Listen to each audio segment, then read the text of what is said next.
All right, what's up, everyone? This is Aftershock. Jacob's currently in Lake Tahoe for the 4th of July weekend. Hope everyone has a safe, fun 4th of July. But it's just me today, and we'll be talking about the Earthquakes game. Let's actually start with the big news, the firing of the GM. I know a ton of people were happy about this because we've been calling for change. We've been asking for these things, and especially me, especially the last couple episodes. So you'd be wondering how happy I was to hear it. And honestly, I'm kind of mad about it. Um, it's just, it's just like what like I'm almost offended that they made that a public announcement after the calling of new management and all these other things.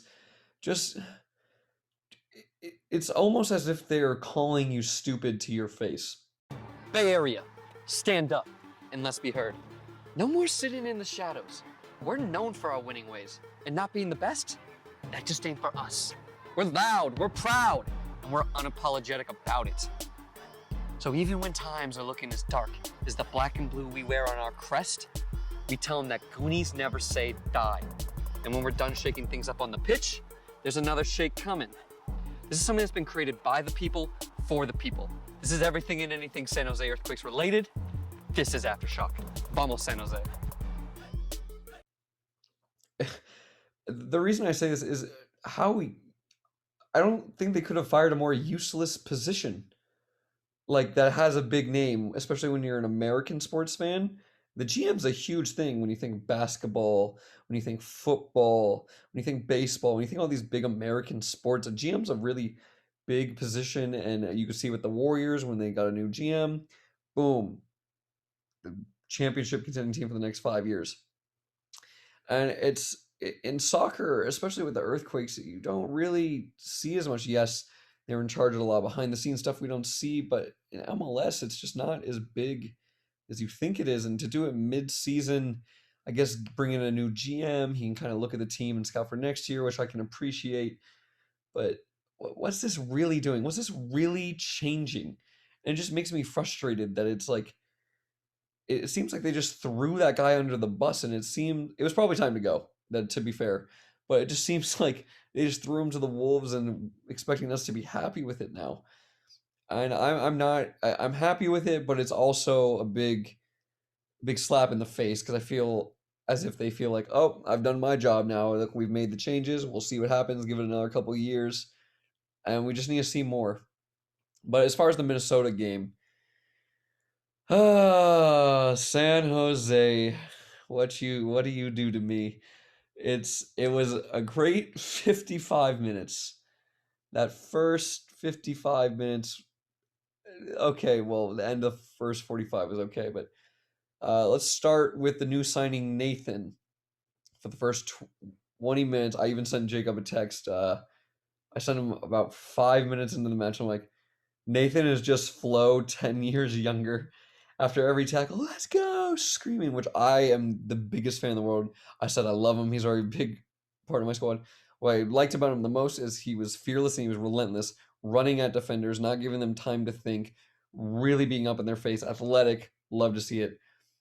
However, there was a time when Shea started to come back a little bit. They switch it to him. He takes a little bit heavy touch, gets a little new nonchalant after some good touches and passes, gives away the ball. One on one with the keeper, Alanis has to come in, slide challenge. Thankfully goes away. And then after that, he was kind of getting exposed a little, but I like him. I think he's kind of the best option right now. Keep it going.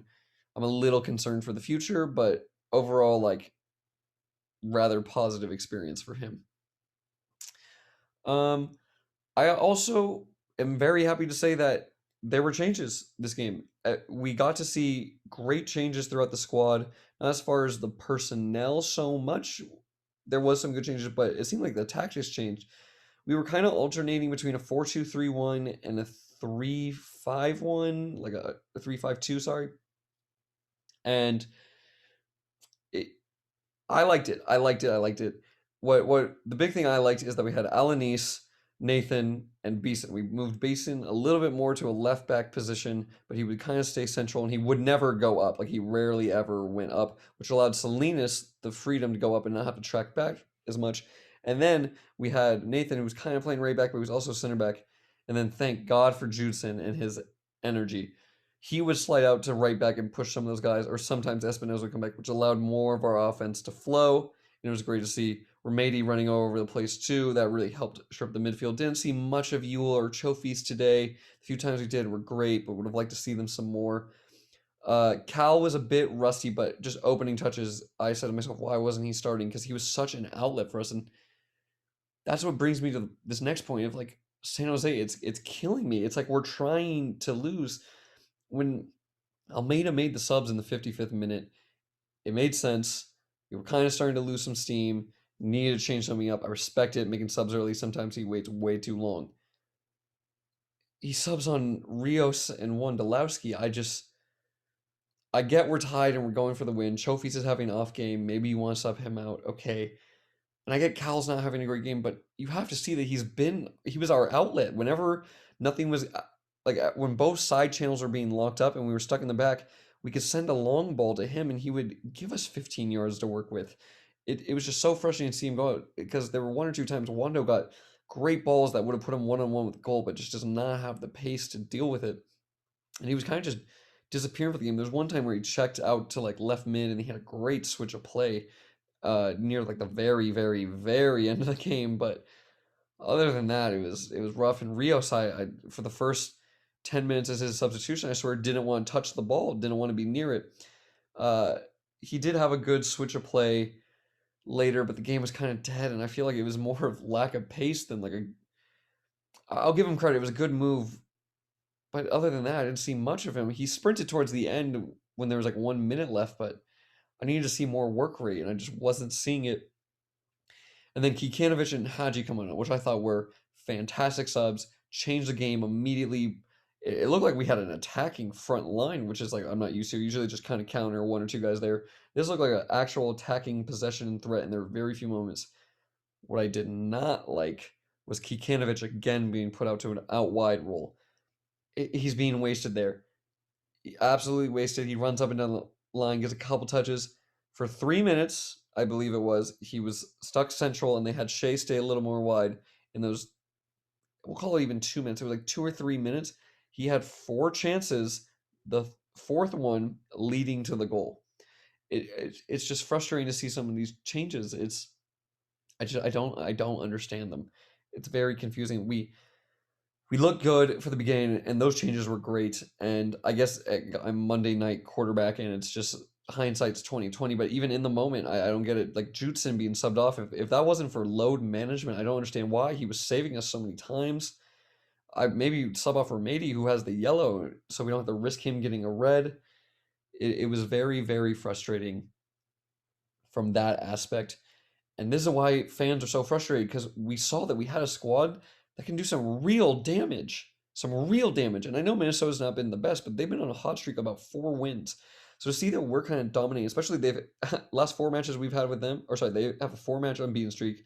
Last 4 matches against us, they've beat us. So to see we're kind of dominating them, it was incredible. Then the game slows down, and we honestly got lucky with a lot of chances. They could have put 4 or 5 past us.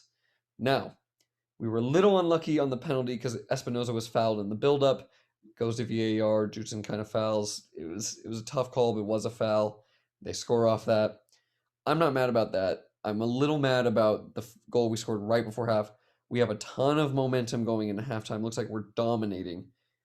JT proceeds to make 3 mistakes in the span of 1 minute. Now, it's not completely on him, but the first one he kind of catches, drops, goes out for a corner.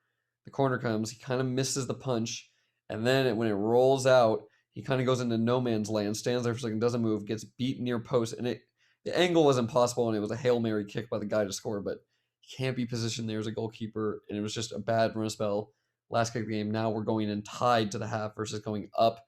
Really deflated the mood, really brought to life the stadium for Minnesota, and that was just so frustrating to deal with. Again, I keep saying frustrating because that's the only word I can use to describe the situation we're in. Because it's not like we're working with nothing, even though it's like some weeks it really feels like we are. We get these glimpses and we get this hope, and it's so cruel, honestly, at times, because we see we can do these things and we see we have the ability. But it just seems like we're shooting ourselves in the foot constantly. And now we have 2 points out of a possible either 21 or 24 out of the last like 7 or 8 matches. It's so frustrating because this is a game you have to take points with, not even because we've been on the losing streak, just where they are on the table. And we see the rest of our schedule. It's just so frustrating. I, and you're lost for words. But as far as the squad moving forward, I think I think we need I think we need to see some of the young guys come in. Kikonovic, Haji, Cal. I think those three maybe need to be the front three.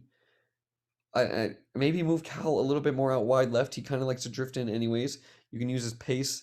Maybe have them both up top. Haji in. It's a good problem to have because then you think, what about Espinoza? He's been great. And then I think to myself, yeah, Espinoza should be starting. That's 4 players, 3 spots. Create competition. See who can come in. That's at least one great sub you're getting every time. I don't think Salinas should be starting, but I think he's been a great sub. I think the last 2 games he's really proven himself offensively again, time and time again. Let him come on as a sub.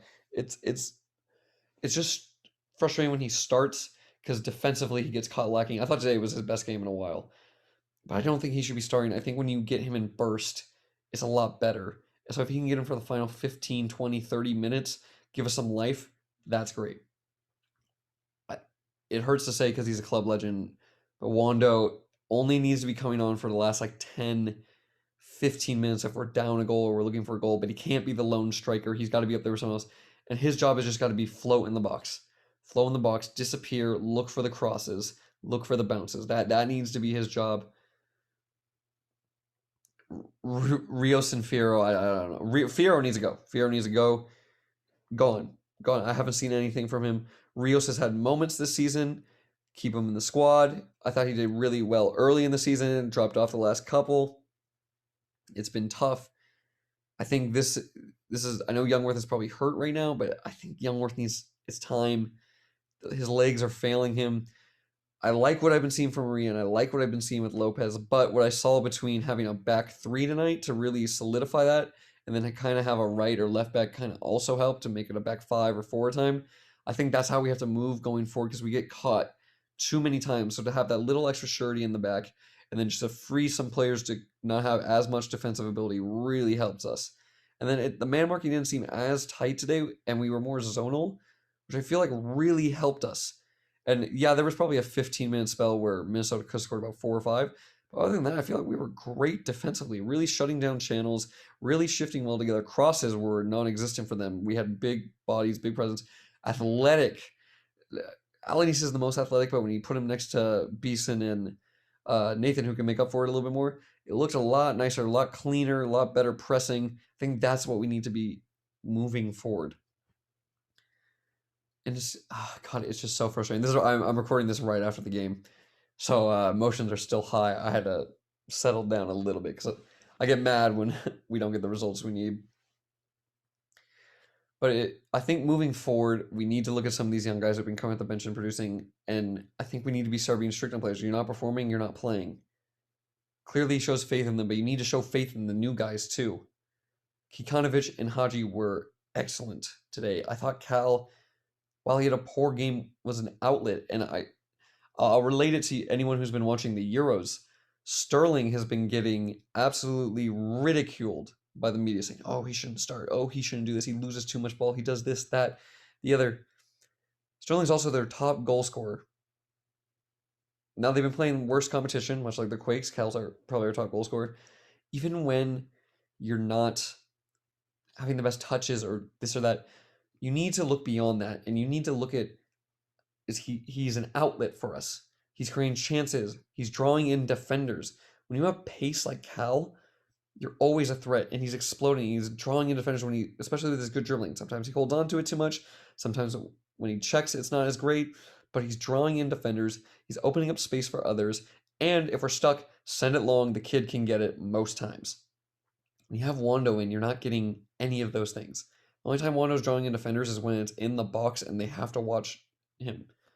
In the middle of the park, he's not really doing much for us, and he's not beating anyone in a foot race. And he just doesn't have the technical to be doing moves on anyone. Same with Rios. Just his work rate isn't high enough. Haji, young kid, crafty, creative. What I like about him most, attacks the goal. A lot of the time you'll see the San Jose players, Shea Salinas especially, start to do a move, run down the wing, cross it in. It works once or twice. If you do it all game, it's not going to work. Maybe it will eventually, but it's not. We need more. We need to test people out. Haji runs at defenders. He does skill moves on them. He tries to break ankles and he shoots on goal. Love to see it. Kikanovich, big presence. He's adapting more to this wing position, but when you put him in the center, I don't care how much he's touching the ball or he's not. 6'4" is scary to have in the box when they're crossing, especially. Get him to collect the ball a little bit.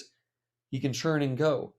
I would be fine playing him as a left striker, but having him all out on the wing while he's adapting to it, I feel like if we don't have Cal up top, then you need to put him a striker or you need to pair him with Wando. But when we have one striker and they're not really doing much, and then you put him out wide, it feels like we're not. I don't feel like we're utilizing our assets the best we can. And it's just another 2 points dropped.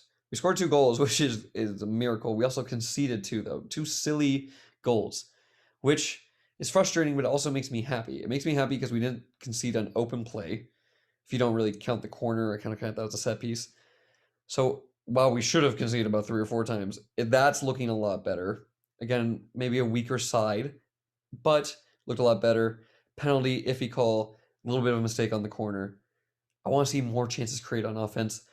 And when those subs came on, Kikanovich and Haji, they were serious, like, offensive moments where I'm like, whoa, we have an attack. Not a counter, but like a genuine attack.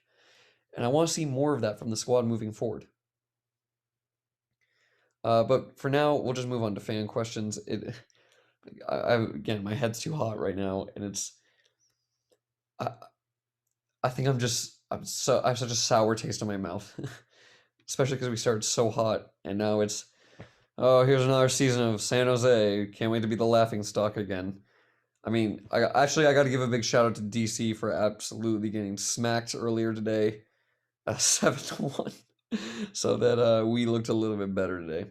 But we'll move on to fan questions. The first one we have here is from Tectonic Takes. They ask, and I think this is from Fabian because I saw it from his tweet earlier. How nice was that Andy Rios pass to Shea to set up that Benji goal? I'm gonna be completely honest. When I first watched the game, I yelled, "Oh God!" because I saw it was Rios doing it. I thought it was gonna go out of bounds. Um, Rewatching it, I'm a huge fan of switch of play, especially with the earthquakes. We never do it. And I thought one thing that was great about Shea today is he was, in the first half, he didn't get the ball a lot, but he really opened up the play for us by staying wide and staying in his position, which we haven't seen in the past weeks because Wando's been left wing and he comes to the right side or come middle, and then it has to be Marie going up the line. He stayed in his position, which really forced the defense to open up, which opened up middle channels for us or a few switches. So this time when we actually got the switch off to him, that was great vision by Rios to see that and to get it off. It was rather slow and the game was a little dead. And again, I think I'm just a little biased against Rios. But yeah, that was it. I went back and watched it. It was a very nice pass. It was probably the one of 2 or 3 good things Rios did. I didn't think he had a great game, to be honest. And then Shea, decent move. Benji, great goal. A little bit of luck and all that, but hey, that's the game. I think Fabian, based off the Twitter, you really liked it. Um, I think again, I'm a little bit of bias, and I was just so frustrated in the moment. Really like stepping aside and looking at it now. I love it. Great idea. Way to check. Love that energy from Rios. But again, a little slow, a little sloppy. So I'm a little cynical. It's hard for me. You guys, you can see it hurts me a little bit. But good. That's a great eye by you. That's a great eye because I feel like a lot of people miss that, especially when you rewatch the highlights because you have to go and watch back the game. It's not in any of the highlights. It goes straight to Shea. So that's a really good catch by you. Our next question actually comes from a text message from Devin Perez. He said, "Which of Almeida's signings has left the most impact?" Well, I'm sure if Jacob were here, I think we would both agree it's either Firo or Rios, but probably a negative impact. I have to say, Hmm. I Ramadi is the first name that comes to mind because he's been a very positive impact of the squad and he's been a consistent starter. I think Rios and Fierro have had their moments, but again, more negative than positive. We haven't seen much of Abikasis. Um, I don't remember many of his signings to be honest. Though, and I don't really count Cal as like a signing by him. Um, I would definitely say Remedy, and I'm a big fan of his. And I love the pairing of him and Jutsun being together. I think that is a great. I call them the Bash Brothers. I think they're great together. Shout out to Mighty Ducks, but I think they've been absolutely great together, and I'm a very very big fan of Remedy. That's one signing I've been huge fan of so far. Our next question comes from my co-host, who's enjoying his trip in Tahoe. Why are Wando and Rios subbed on? I think Rios is subbed on because I think him and Fierro have some type of blackmail against the San Jose team, and that's how they get subbed on. No, I think Chofis was having a poor game, and they need to kind of change things up, and Rios has been that option. Again, I'd love to see maybe Haji or Tommy Thompson put in that spot, but is what it is. And when you're down a goal, I completely understand putting Wando in, but again, what I was saying about that outlet and how Cal was our only outlet in that scenario, and how putting those two in really killed the pace of the game, and it really trapped us in for about 20 minutes. And within that 20 minutes, we conceded a penalty. God, I'm fine with subbing Wando in. It just wasn't the right time, I feel, and it wasn't for the right person. And I'm a trophies fan, and even though he wasn't the best game, I feel like he was still offering us things. So I don't think that was the right time to sub him for Rios. But changes did need to be made, so I can kind of respect it. But it's just so frustrating. I don't get. We need new looks. It's frustrating because I can see what he's going for. It just hasn't been working. And as a coach, that's very frustrating because you know what you're doing is right, and you know it's like tactically it makes sense, and the players are just. I don't want to blame it on the players, but it's just frustrating. Something new needs to happen. I think this really proves something new needs to happen. Even though I'm sure we're just going to look at it and be like, well, Rios had the switch and Wando created space. I I would just love to see Kikanovic and Haji either get a start or for sure need to be substitution appearance in the next game unless we're up like just by one goal. And we're trying to hold on to it. All right, our final question comes from the GOAT, the one and only Dollar_Bills 17. Should Almeida get fired? I talked about this last week. I don't think so. Uh, I'm I'm more skeptical of him, but it takes so much for him to start making these changes, but he makes them. He eventually does make them.